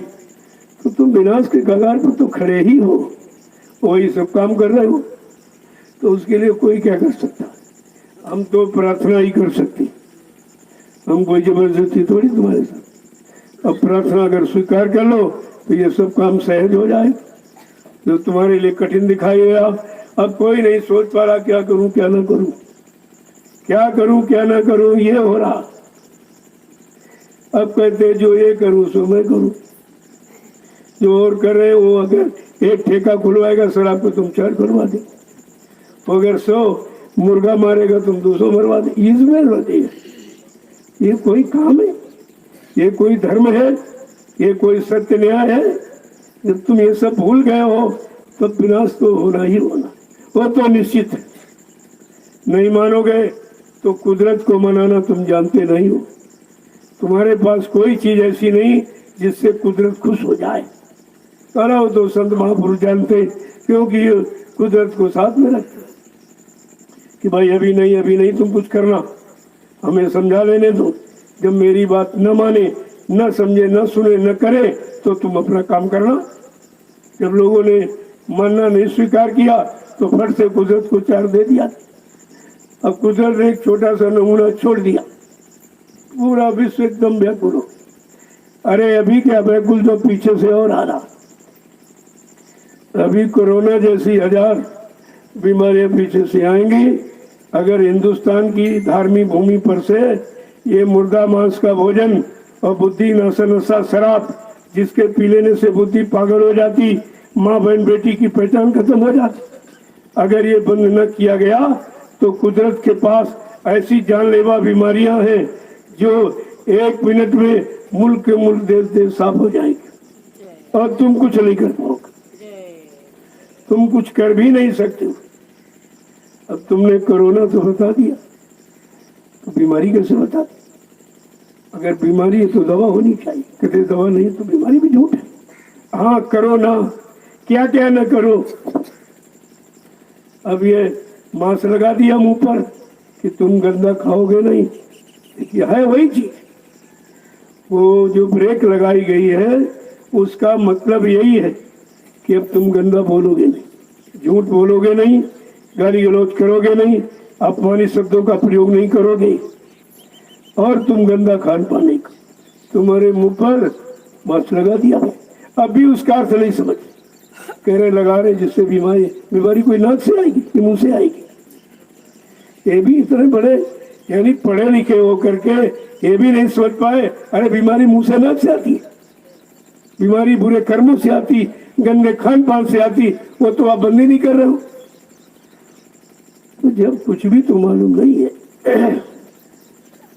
जय गुरुदेव, जय गुरुदेव, जय गुरुदेव। नाम किसका? जय गुरुदेव। नाम किसका? प्रभु का प्यारा नाम। अब जो जाने वाले हैं वो जा सकते हैं। तो मैंने तो यही कहा जल्दी से निकलो भाई, इस मैदान को खाली कर लो, क्योंकि बहुत लोग अभी आएंगे, क्योंकि पूजा का जो प्रसाद है ये सब, ये प्रसाद कहीं नहीं मिलेगा। जीवन रक्षक गुरु पूजा पावन, जिससे जीवन की रक्षा हो, हिफाजत हो, किसी तरह का कोई अप्रिय घटना न हो, कोई बीमारी महामारी प्राकृतिक प्रकोप न आने पाए, उसके लिए प्रसाद है। और तुमने उस पर बैन लगा दिया, करोड़ों लोग आते और सब लाभ पाते, तो आपने उनको वंचित कर दिया। और तुम ये प्रसाद बना नहीं सकते, यह किसी के पास नहीं, दुकान से खरीद कर बांटना कोई प्रसाद है?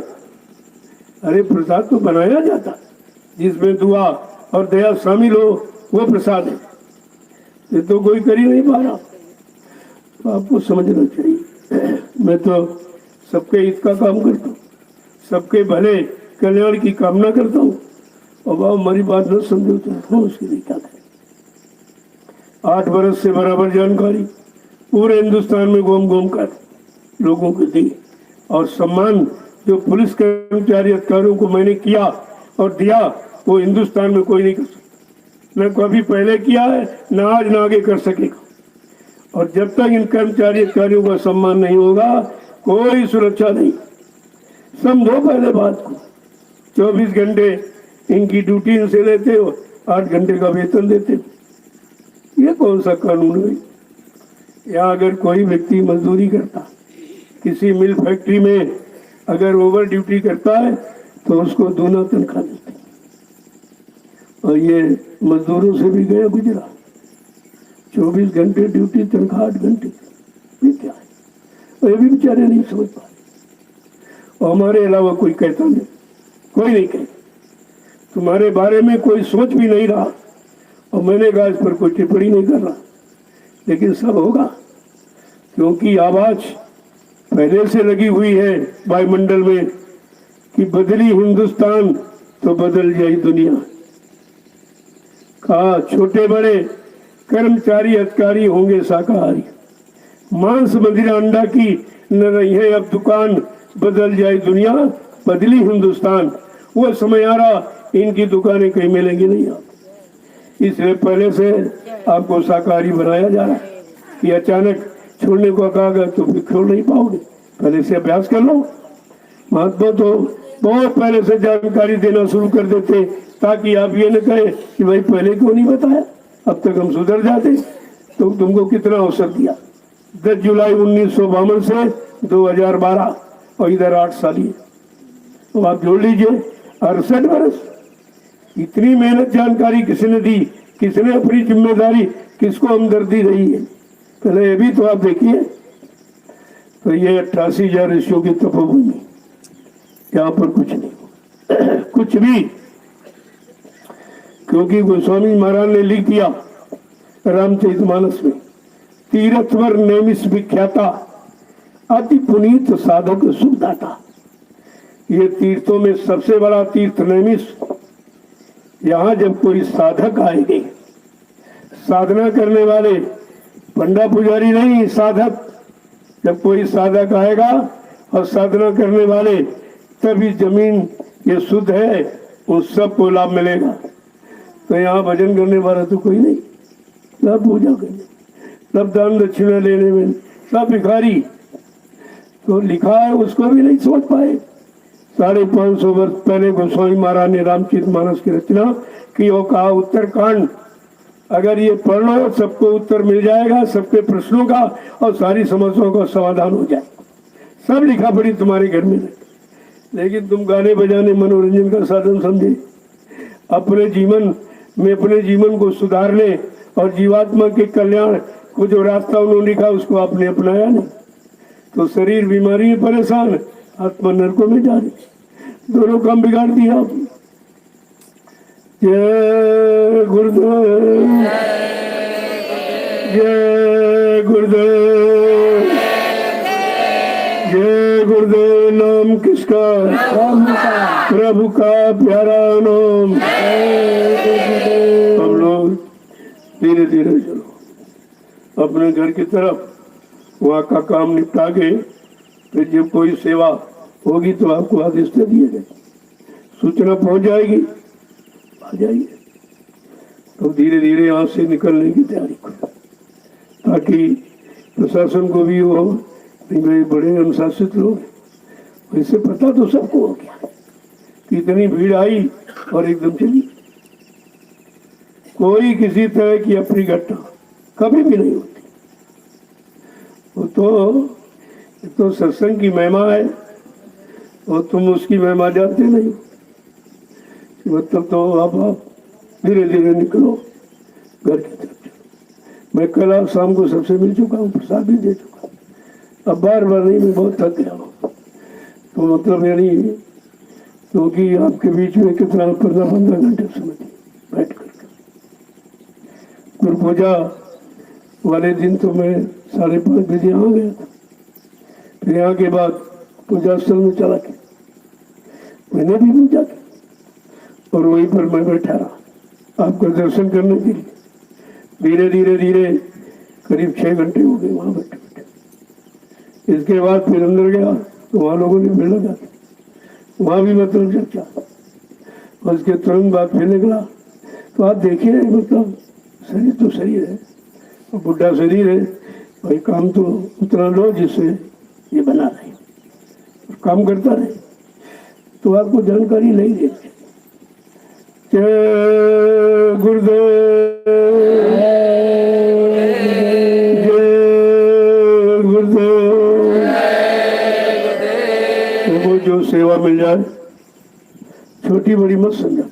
सेवा सेवा है, और सेवा का फल है सेवा, बहुत सेवा है। घूमाए देखा, ये भी तो सेवा कि हमारी फसल कोई खराब तो नहीं हो रही।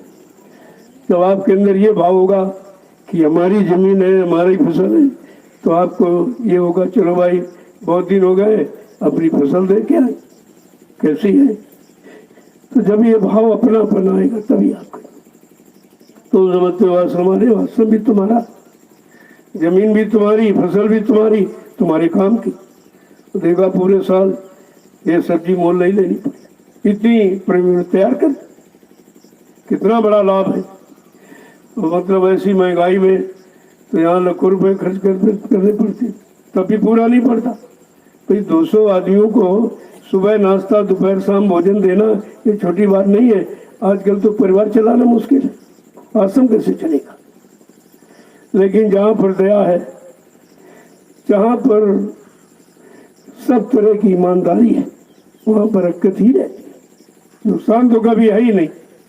तो लोगों ने देखा और उसके बाद तुरंत आपकी फसल फिर बो दी गई, फिर देखने तैयार है।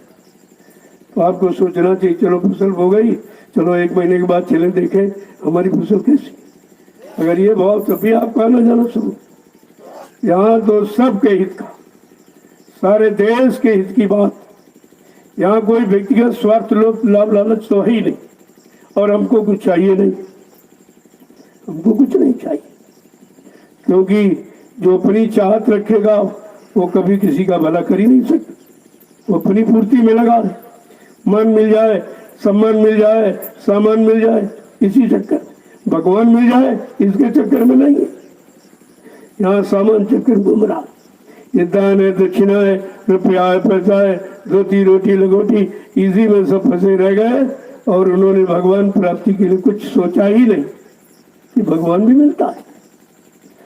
तो अब ये तपोभूमि, यहाँ पर आप लोग भी तपस्या कर रहे हैं, पानी बरस रहा है, कहीं धूम निकल आई है, कहीं मतलब यानी भंडारे में लेट हो देर हो गए, तो भी छोटी मोटी तपस्या ही।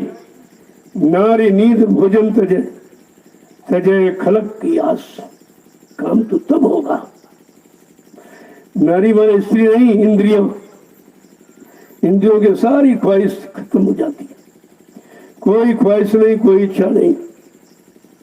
और ये निद्रा जो गफलत की नींद में, भोगों की नींद में सो रहे हो, इसको भी खत्म करो। कहते कि खलक की आस, जो ये तुम इकट्ठा कर रहे हो क्षण मात्र में खत्म हो जाए, उसकी आस करो कि हम अपने घर पहुंच जाए। बस सबसे बड़ी आशा यही होनी चाहिए कि हम अपने घर पहुंच जाए। घर पहुंच जाओगे तो परेशानी खत्म हो जाएगी। जैसे यहाँ आए हो, करो घर चलो, घर चलो, घर चलो, क्योंकि वो आपकी व्यवस्था है। बड़े टूटी फूटी झोपड़ी हो, उससे यहाँ आपको अच्छा लगता है, मैं यहाँ कितनी फैसिलिटीज अवेलेबल करा दूँ, सुविधाएं दे दूँ, लेकिन फिर भी आप करो नहीं भाई घर जाएंगे, घर जाएंगे। इसको भी अपना घर आप कहाँ समझते, जबकि यहाँ से घर जाओगे वहाँ से फंस जाओगे। अब तुम फंसना और जाना नहीं समझ पा रहे हो, तो धीरे धीरे सत्संग में आओगे, सुनोगे तो सब समझ में आपके आ जाएगी। जय गुरुदेव,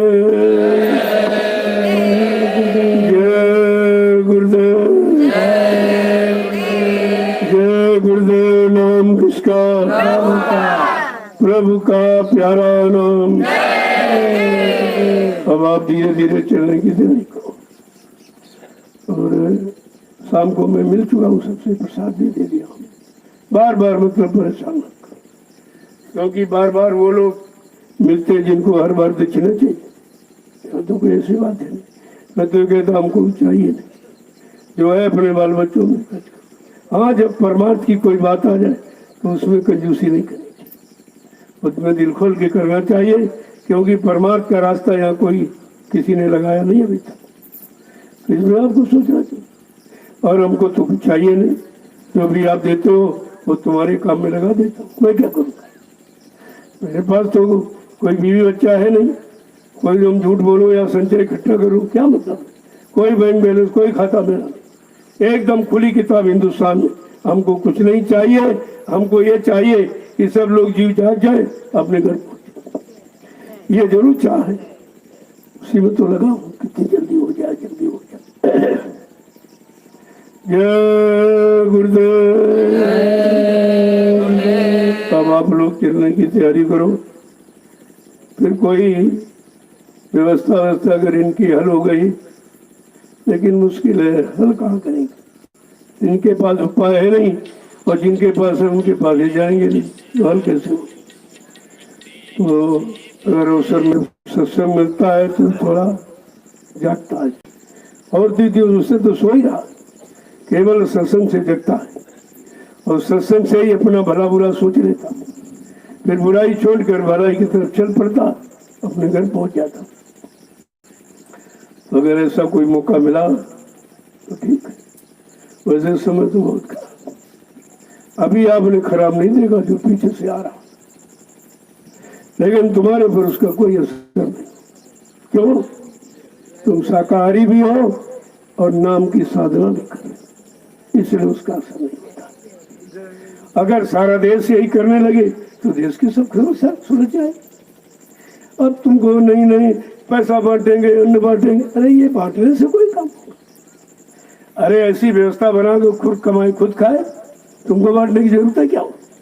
लेकिन ये नहीं, कोई उद्योग नहीं, कोई धंधा नहीं, कुछ काम नहीं, तो तुम इनको घर बैठे कब तक अन्न खिलाओगे? जीवन तो बहुत बड़ा है। अरे 2 4 6 महीने, इसके बाद क्या हो? तो एक व्यवस्था आपको बनानी चाहिए। सामान बांटने से, पैसा बांटने से ये सब आक्रमण हो जाएंगे। कहते तो मिल ही रहा, कौन कमाए, क्या जरूरत है? तो आप उनकी व्यवस्था बना दीजिए। मिल फैक्ट्री इतने हिंदुस्तान में बने हैं, सब खरीद, कोई काम नहीं। अरे पुराने इतने बड़े बड़े जिनमें लाखों जीवों को काम, रोजी रोटी मिलती, वो सब बंद, और नए नए खोले जा रहे हैं, क्योंकि उनमें उनको कमीशन मिलेगा, लाइसेंस परमिट में पैसा, इस सामान बनाने में पैसा, इसमें उसमें सब। और पुराने बेचारे से बेकार, जिसमें 1 लाख ऐसे ऐसे मिल फैक्ट्री हैं जिसमें 1 लाख लोगों को रोजी रोटी मिलती। तो तुम वही व्यवस्था ठीक कर दो, सब कमाने खाने लगे, इनको आक्रमण क्यों बना रहे? जय गुरुदेव।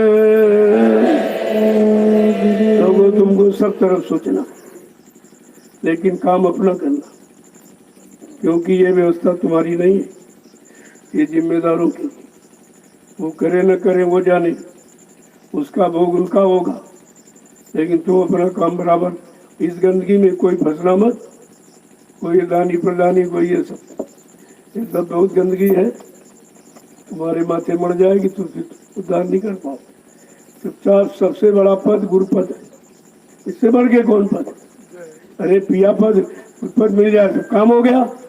ये सब प्रधानी प्रधानी MP में ये सब क्या, ये पद है कोई? ये पद कोई है?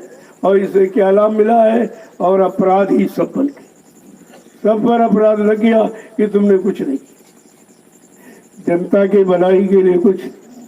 अब तो जनता रो रही है, परेशान है, तो ये आवाज नहीं सुन पा रहे हो, और इसकी आवाज के अनुसार इसका दुख दूर नहीं कर पा रहे, तो ये तो कोई काम तो हो नहीं रहा है।